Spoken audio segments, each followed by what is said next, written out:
Good evening, all the delegates.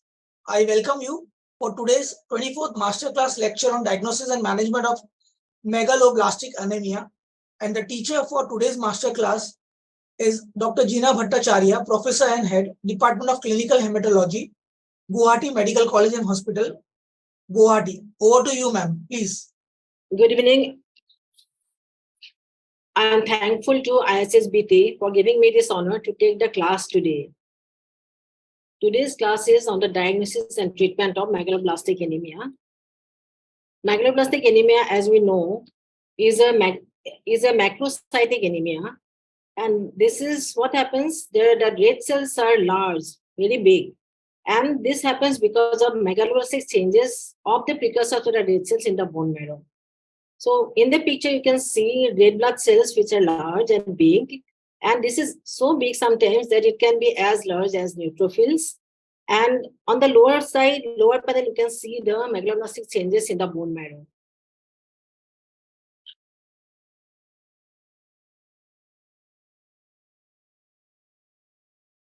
Okay. So what happens in the, why does it happen? Why there is a megaloblastic changes or why the cells become so big? Because there is a asynchronous maturation between the nucleus and the cytoplasm. And this is as a result of impaired DNA synthesis, which is due to the megaloblastic anemia. In comparison to the DNA synthesis, RNA and protein synthesis is less impaired. Therefore, the nuclear maturation lags behind the cytoplasmic maturation. So this is why we see large cells in the bone marrow, which is reflected in the peripheral blood smear as macrocytes. And this is because the nuclear maturation is lagging behind the cytoplasmic maturations. This entity was described in cases way back in 1800. And later on, after many years, these were diagnosed to be having pernicious anemia, which is a form of megaloblastic anemia only. And many of the patients, died because of this disease because there was no treatment available. Subsequently, the treatment was developed, and in 1930, three scientists, Murphy, Minot, and Whipple, got the Nobel Prize for the development of treatment of megaloblastic anemia for these patients. So we know there are two main causes of megaloblastic anemia. One is vitamin B12 deficiency, and second is folic acid deficiency.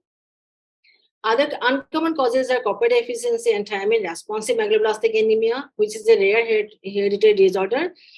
Our focus today will be deficiency of vitamin B12 and folic acid.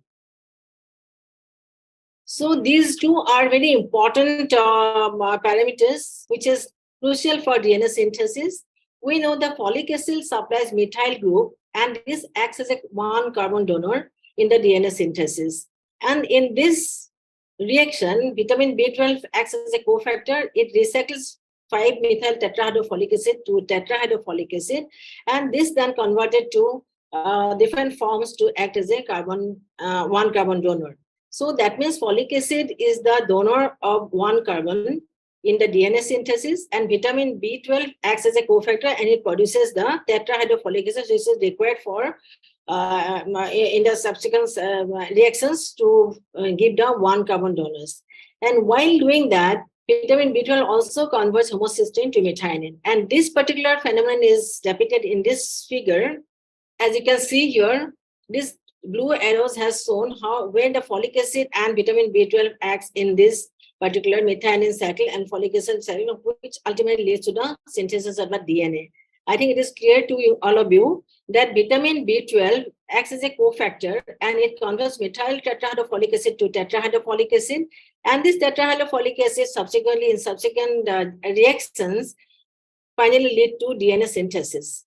So folic acid requires for conversion to tetrahydrofolic acid vitamin B12 as cofactor, and this vitamin B12 again is essential for conversion of homocysteine to methionine. So we should understand these two reactions. One is vitamin B12 as cofactor in conversion of methyl tetrahydrofolic acid to tetrahydrofolic acid, and the subsequent reactions when the folic acid converts into thymine and finally leads to DNA synthesis. And when there is a deficiency of these two vitamins, that results in DNA synthesis impairment. And as a result, the cells are arrested in DNA synthesis of the phase, resulting in DNA replication errors, and patient cells undergo apoptotic death. So this leads to two major effects on hematopoiesis. As we have already seen that megaloblastic changes occur, and this is because of the nuclear cytoplasmic dyschrony.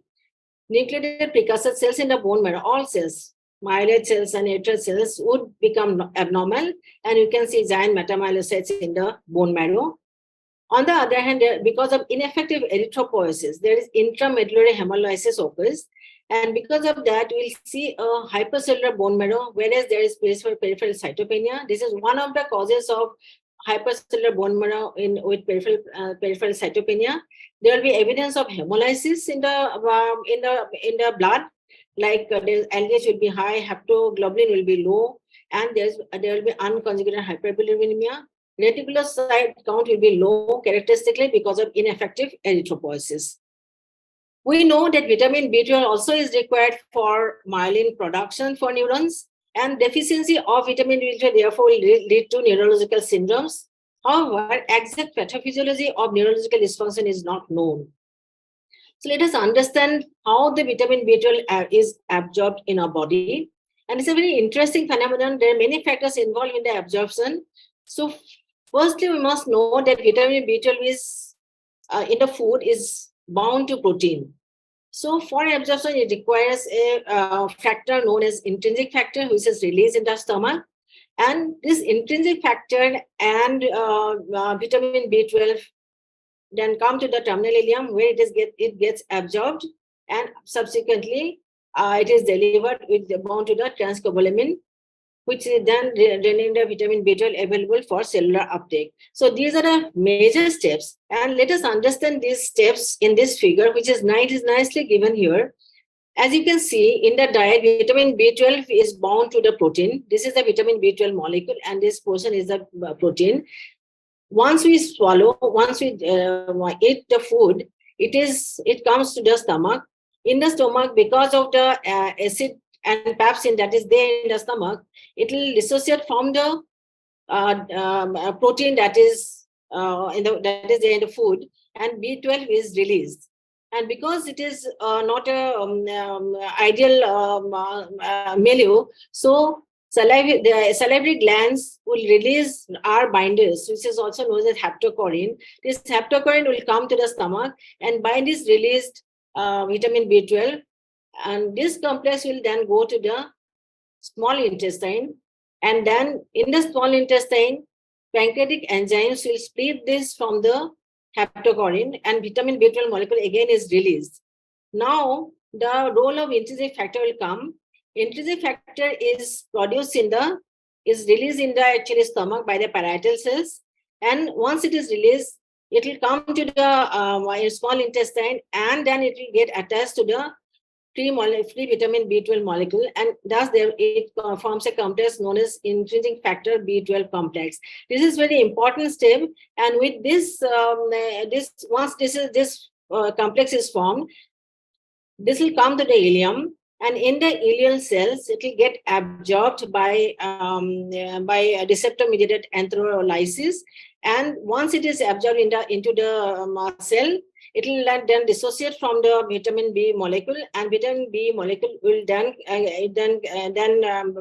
bind to transcobalamin, which is a transporter of vitamin B12 molecule. It will transport the molecule to the blood, and subsequently it will be available for cellular uptake. So these are the steps involved in the absorption of vitamin B12. The subsequent figures says the similar thing. It is the same thing that has been depicted in this figure, because a very well documented and well I think it will be easier for you to understand. That is why I have kept these figures for you.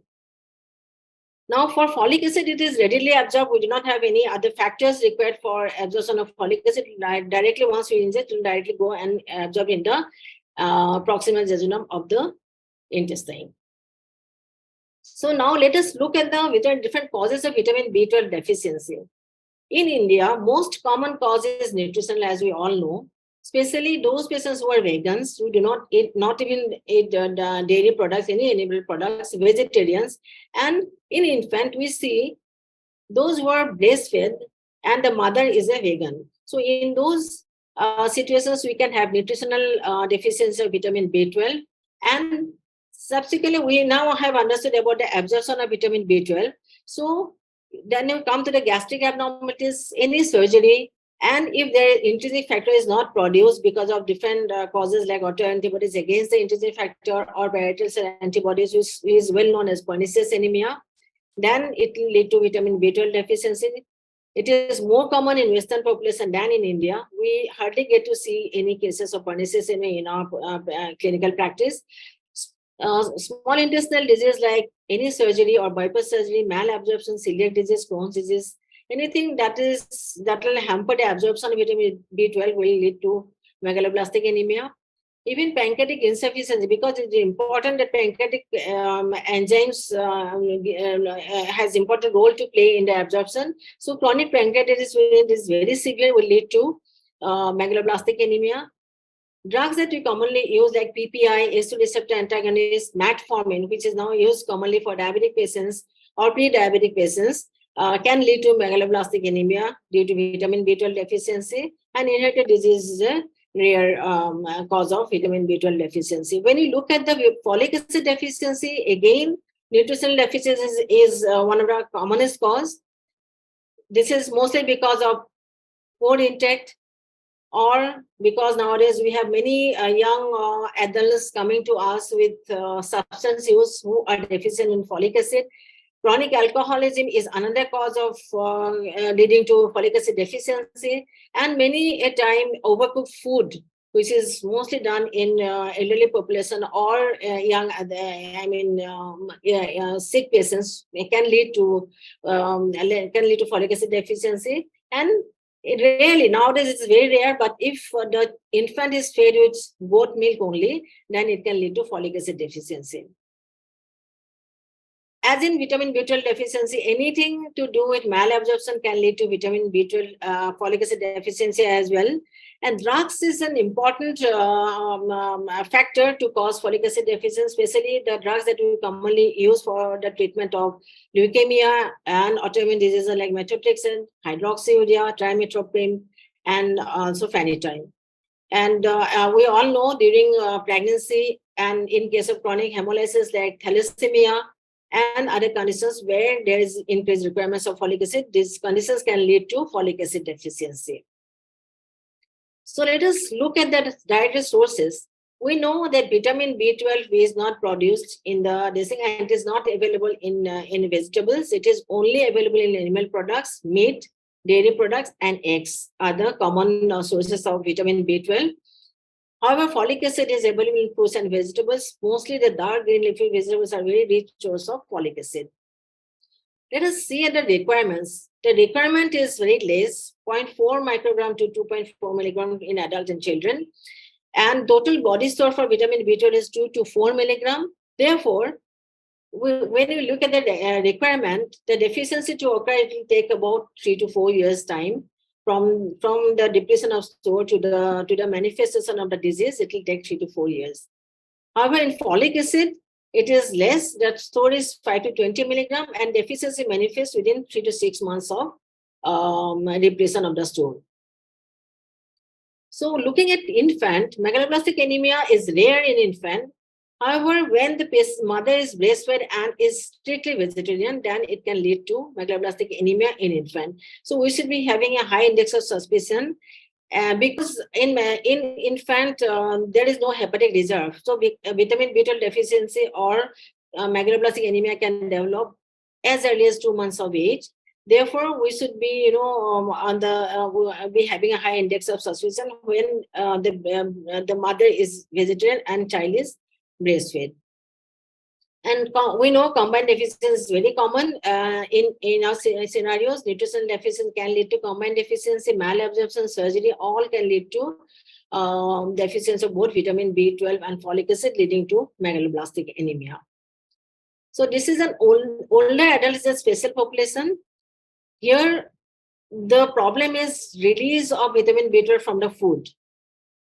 because we know that cobalamin or vitamin B12 is tightly bound to food, and it is split and released in the stomach by acid and pepsin. In older adults, because of achlorohydria, this split is defective, and this will lead to deficiency of vitamin B12, causing megaloblastic anemia.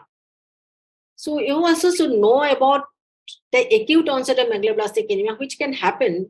We know that it takes 2 to 4 years, but sometimes we can even get acute onset megaloblastic anemia in patients who are in ICU, getting multiple transfusion on dialysis or on TPN.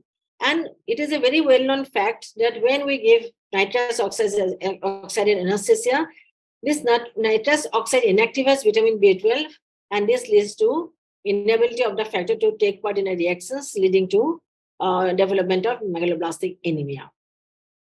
So genetic disorders are rare, and so we have hardly seen any cases of genetic disorders in our clinical practice. So let us look at the clinical manifestation of megaloblastic anemia. The clinical spectrum or disease spectrum is heterogeneous megaloblastic anemia. It can be broadly divided into hematological or non-hematological. And non-hematological causes, amongst the non-hematological causes, we have seen gastrointestinal, because the GI tract is involved in the absorption of vitamin B12 and folic acid. Neuropsychiatric, because of defect in the neurons, and there are other manifestations. So what are the common clinical features? This is the common clinical scenario that we see. Signs of anemia, signs and symptoms of anemia. Patient will come to you with easy fatigability, weakness, palpitations, and chest discomfort. Many a time they will land up with cardiologists because of chest pain.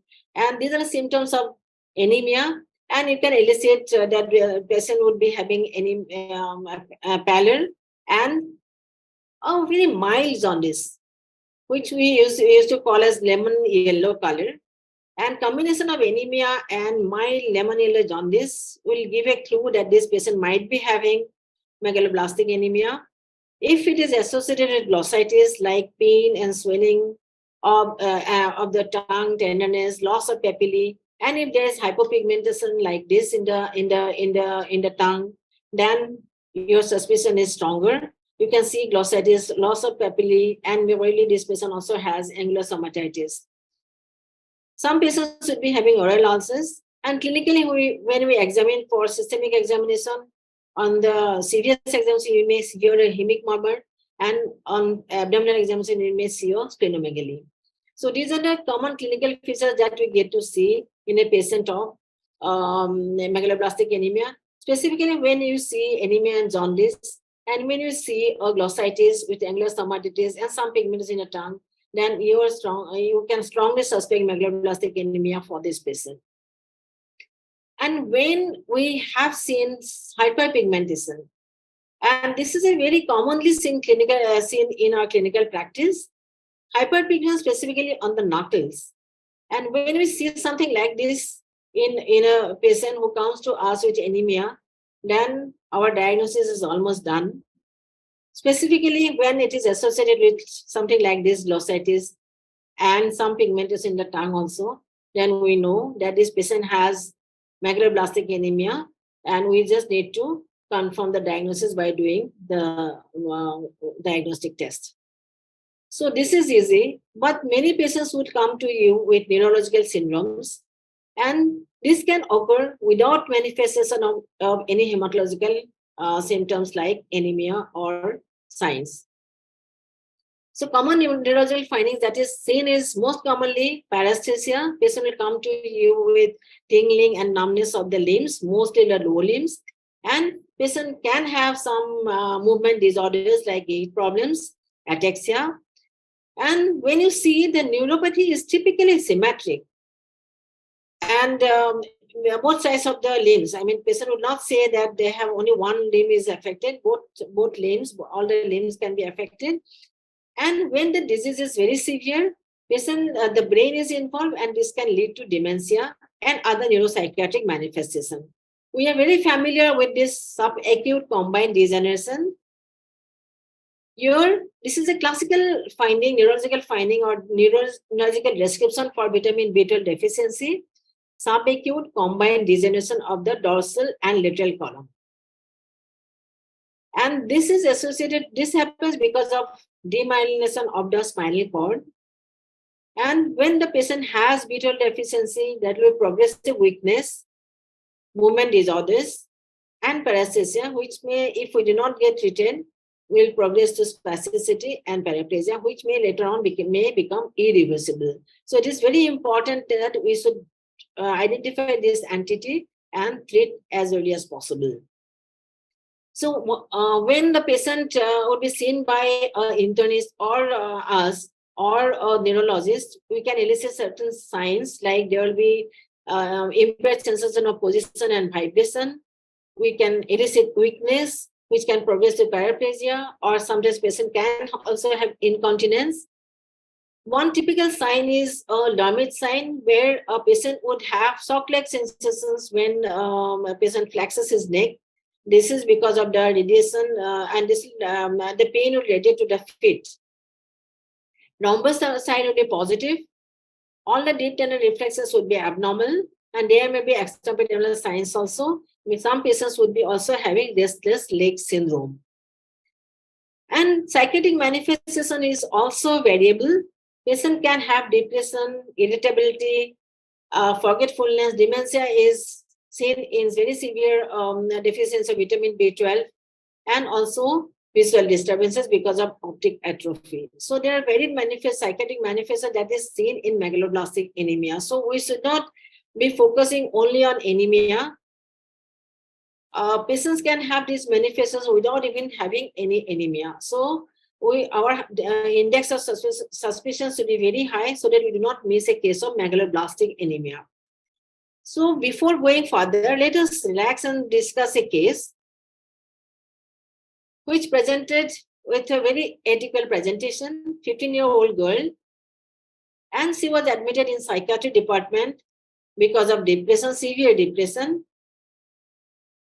She also had associated symptoms of numbness of extremities. Her hemoglobin was 8 gram. Because she was having depression, it was attributed, and her, considering her age, it was attributed to iron deficiency anemia, and she was getting oral iron. However, she continued to have complaints of numbness on all the limbs. Therefore, a neurologic call was given. And the neurologist asked for estimation of vitamin B12, which was come as very low.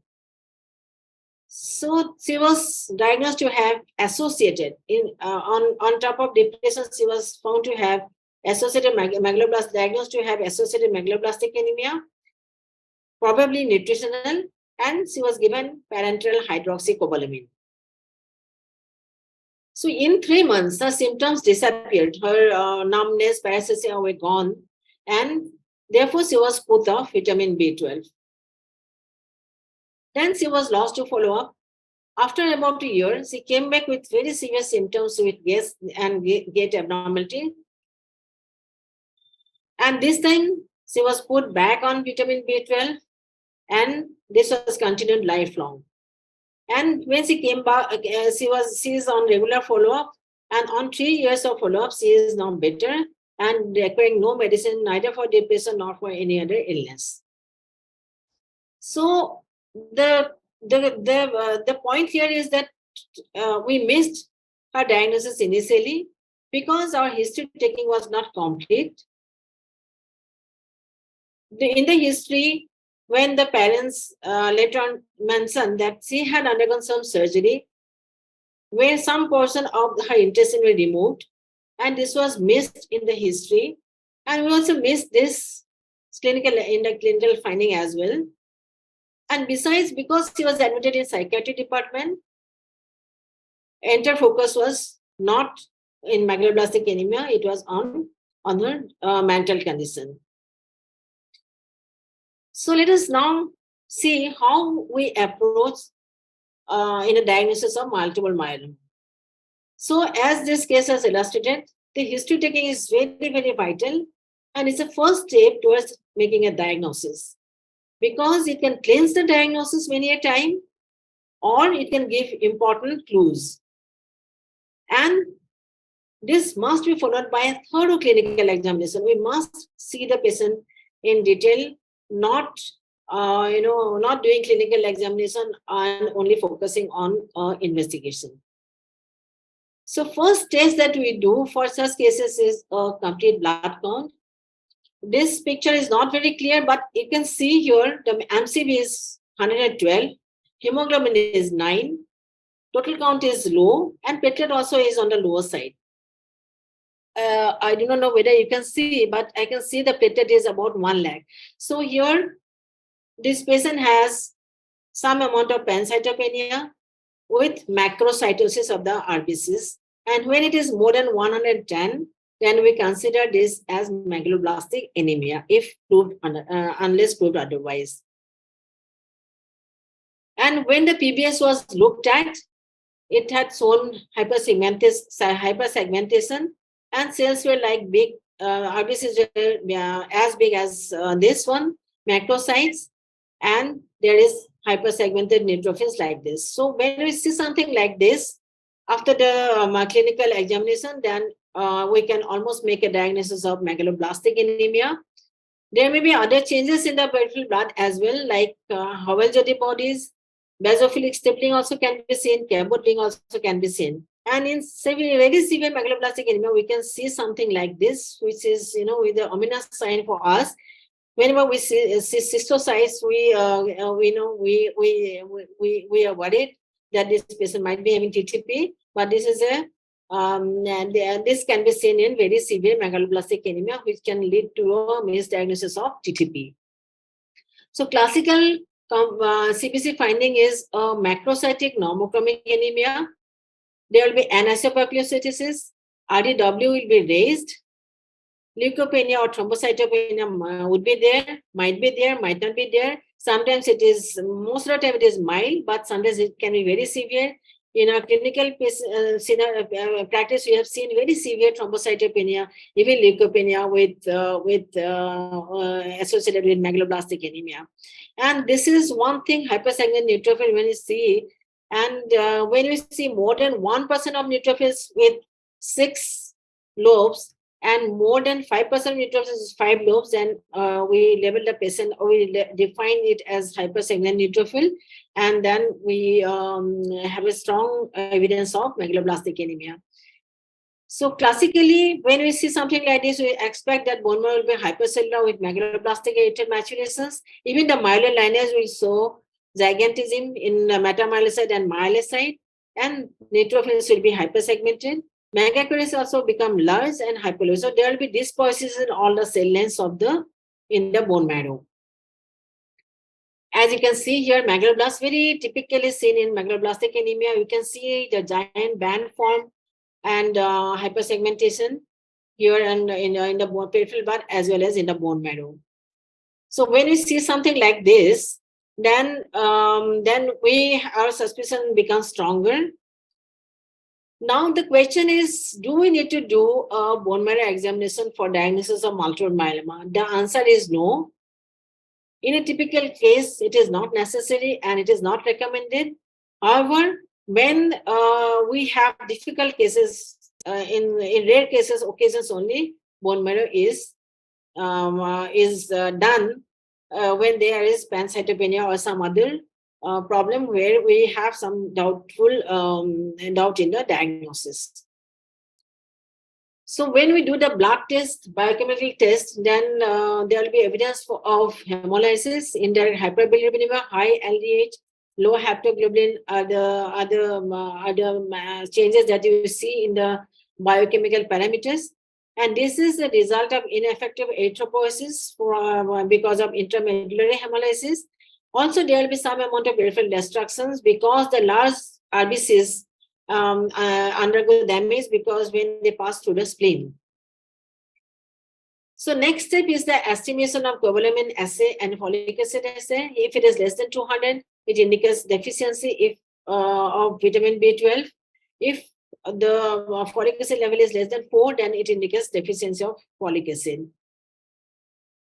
However, many a time this test may not be available with you. Then in a typical case, we can give a therapeutic trial, And when we give a therapeutic trial, even one dose will give rise to immediate subjective improvement. Then we can assess if there is any response on by J7 by doing a reticulocyte count. And if we have access to a bone marrow, then the morphological changes will appear within hours of starting treatment. So therapeutic trial is one option for making a confirmatory diagnosis of megaloblastic anemia. These tests were not easily available and not commonly done: serum homocysteine and serum methyl malonic acid level. And these two levels are increased in vitamin B12 deficiency. However, in folic acid deficiency, only serum homocysteine will be increased. So these two levels can differentiate between megaloblastic anemia and folic acid deficiency.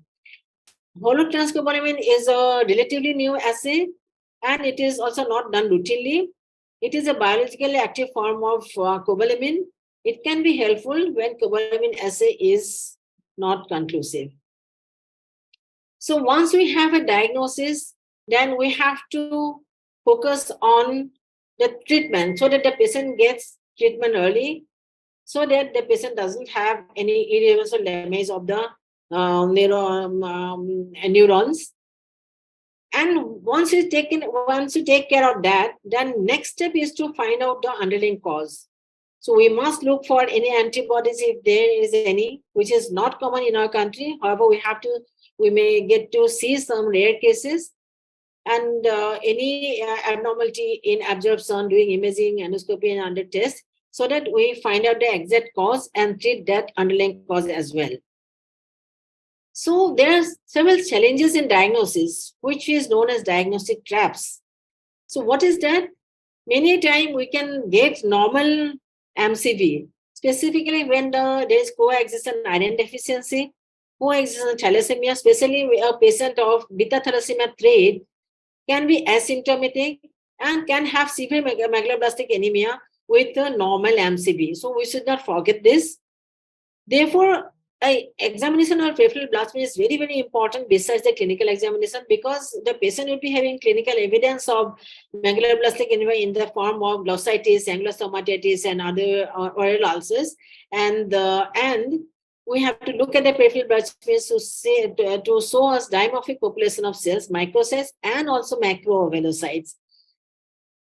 And if we see hypersensitive neutrophils, that will cleanse the diagnosis, even though MCV is normal.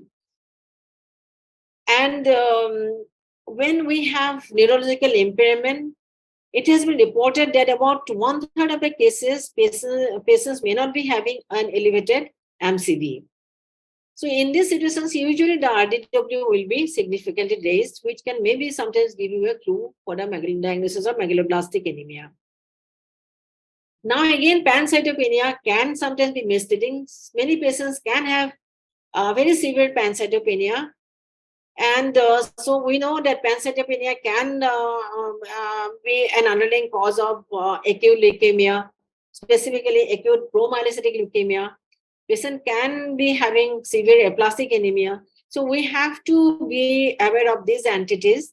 And however, even in presence of pancytopenia, if there are typical features of anemia, jaundice, glossitis, nuclear hyperpigmentation, then we should not be worried. We should not do bone marrow immediately. We should be giving a vitamin B12 and folic acid trial or do the test, and then our diagnosis will be confirmed. Many a time we may end up not doing the bone marrow test even in presence of pancytopenia. So many times, even if we do a bone marrow, it can mimic myeloid neoplasm. Myelodysplastic syndrome is a very close diagnosis, because in megaloblastic anemia, there will be a lot of dysbiosis in all the cell lines. And sometimes even acute leukemia can be misdiagnosed. I mean, megaloblastic anemia can be misdiagnosed as acute leukemia, especially acute erythroid leukemia, because of presence of increased number of erythroblasts with megaloblastic changes and associated dysbiosis. Therefore, we have to have high index of suspicion to make a correct diagnosis, especially in a setting of pancytopenia. So I have already discussed about it. When there are cystocytes, there's an entity called pseudothrombotic microangiopathy. And severe vitamin B12 deficiency can be one cause. Therefore, it is essential to distinguish TTP from megaloblastic anemia mimicking TTP, because we know the cystocytes is an ominous sign, and TTP has very high mortality. Until we diagnose TTP very early, a patient may die. Therefore, it is very important to distinguish between TTP from megaloblastic anemia mimicking TTP. And in TTP, we will see cystocytes, thrombocytopenia, which also we can see in megaloblastic anemia, and high LDS. All this can create confusion in diagnosis. Another entity is parcellary treated megaloblastic anemia. In very severe megaloblastic anemia, when we treat, many patients will come to us with treatment with multivitamins, which would be having some amount of vitamin B12, folic acid, and other vitamins.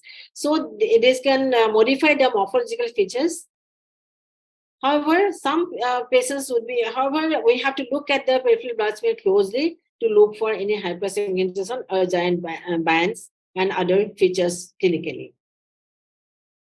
So some laboratory pitfalls also are there. Sometimes there may be false negative or false positive reports are also available because of various issues, technical or otherwise.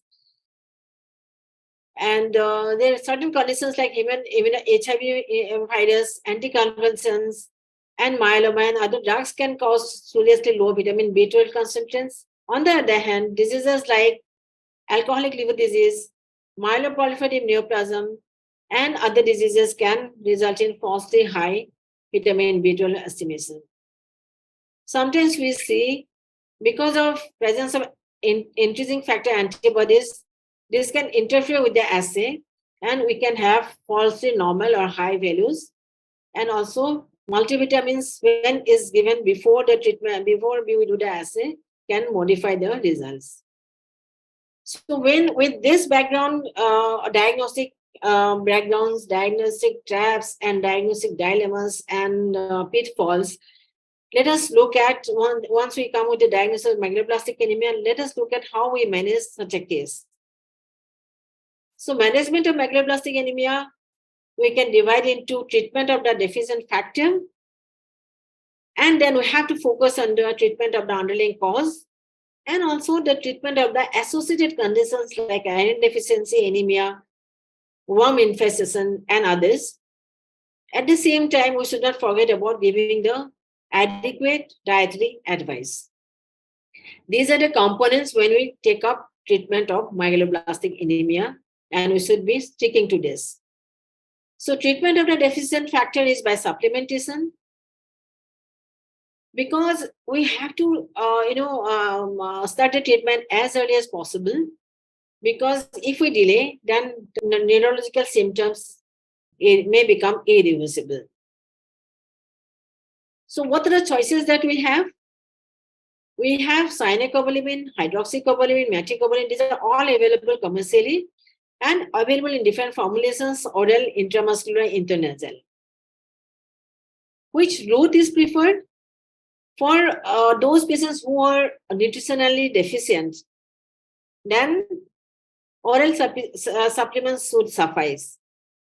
However, when the disease is very severe and the cause is the permanent damage or damage to the absorptive surface of vitamin B12 folic acid, then we have to resort to parenteral supplementation. The recommended regimen is 1000 microgram every week. Sometimes we give twice weekly also, and this to be given intramuscularly. And by 8 weeks, 2 months time, patients would hemoglobin would improve. And for those patients who need long-term treatment, then for cyanocobalamin, it will be given monthly, and for hydroxycobalamin, it will be given every 3 months. For supplementation for treatment of vitamin B12, intravenous injection is not used. Vitamin B12 and folic acid deficiency can be dual. And in those situations, in such situations, always remember, do not start with a folic acid tablet, which is easily available, we must correct the vitamin B12 first, because if we give only folic acid and do not treat vitamin B12, then it can lead to severe, it will mask the severity of vitamin B12 deficiency, because it will correct the anemia and patient will end up having subacute combined degeneration of the spinal cord.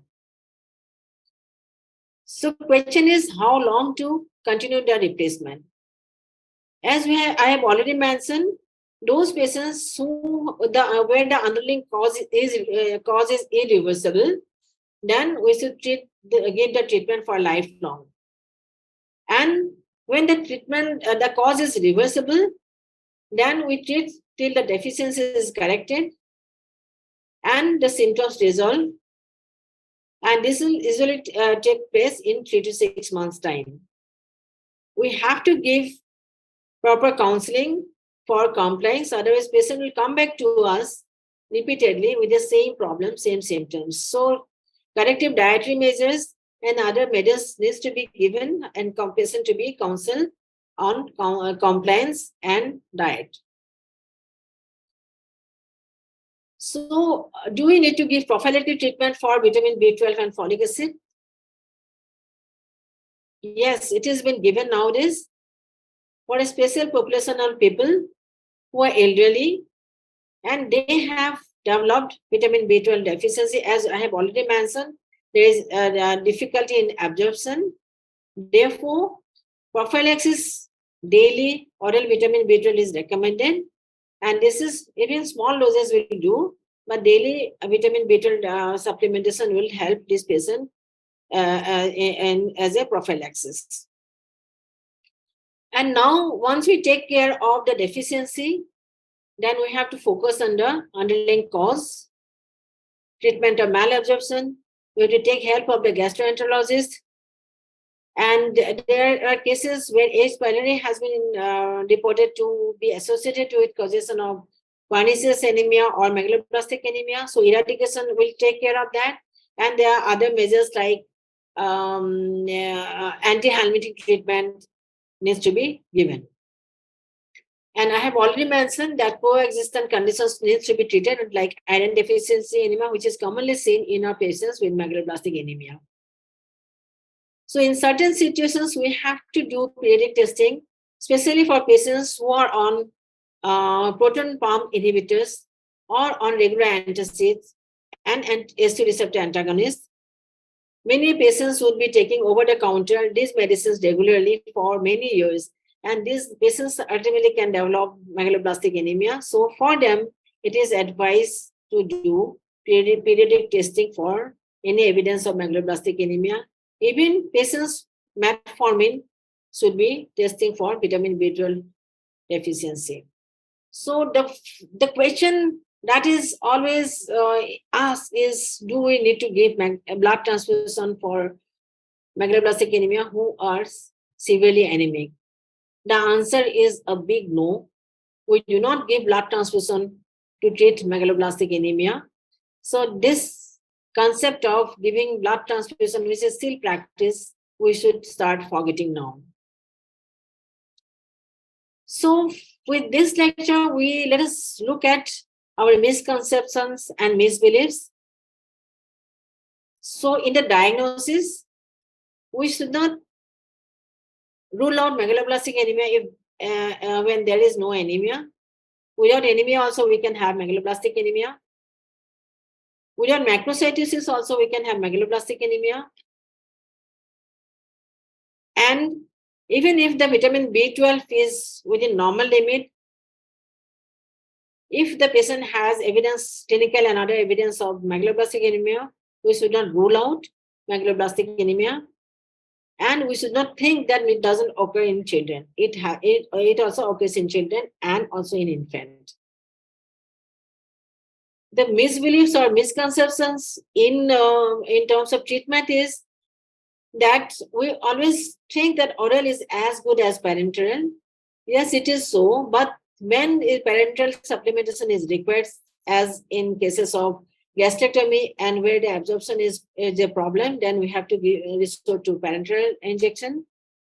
And once the B12 is normalized, to stop the treatment. Even the patient will stop the treatment at home without asking, and even we should not be stopping the treatment, even if the B12 is normal. And also sometimes when the injection is given, B12 go very high, serum B12. But looking at the high B12, we should not be alarmed, and we should not stop the treatment. And many times it is stopped during pregnancy, which is not to be done. So I'd like to conclude with a case. I'm not discussing this case, but I request all of you to go through this case, which will give you some, learning lessons from this case. This was recently published in New England Journal of Medicine, 18 May 2023. And please go through this case, and you will learn many things about megaloblastic anemia. And this was from that case I have picked up. They have discussed a functional vitamin B12 deficiency with nitrous oxide use. So with this, I'd like to conclude by giving you some MCQs. First MCQ is, R binding factor is secreted by, these are the options: parietal cells, salivary glands, pancreatic cells, and ileal cells, intestinal cells. R binding factor is a haptocorrin. MCQ 2, vitamin B12, which is available in all except vegetables, eggs, meat, dairy products.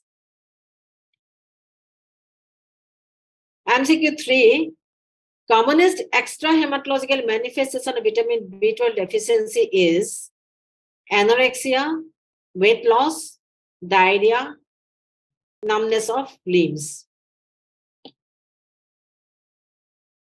Question 4, how rapidly does symptoms improve with vitamin B12 supplement? Hours, days, weeks. Routes of vitamin B12 supplements are all except oral, intravenous, intramuscular, intranasal. And last but not the least, high MCV is not seen in the following conditions. Which condition? MDS, aplastic anemia, hyperthyroidism, acute leukemia. With this, I conclude my lecture. Thank you.